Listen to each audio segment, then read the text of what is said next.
একই পরিবারে একাধিক যদি সামর্থ্যবান ব্যক্তি থাকে, একাধিক ব্যক্তির পক্ষ থেকে কি কোরবানি করতে হবে, না একজনের পক্ষ থেকে কোরবানি দিলেই কোরবানি আদায় হয়ে যাবে? এই বিষয়টা নিয়ে দুইটা মতামত রয়েছে। ইমাম আবু হানিফা রাহিমাহুল্লাহ সহ একদল আলেমদের মত হচ্ছে, একই পরিবারে যদি একাধিক সামর্থ্যবান ব্যক্তি থাকে তাহলে প্রত্যেককে আলাদা আলাদাভাবে কোরবানি দিতে হবে।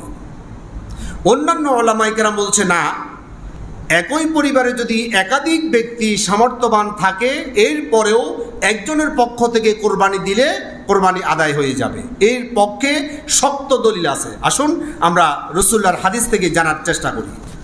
সুনানে নাসাইর হাদিস নাম্বার 4224 আন মিখনাফ ইবনে সুলাইম রাদিয়াল্লাহু তাআলা আনহু قال نحن وقوف مع النبي صلى الله عليه وسلم بعرفة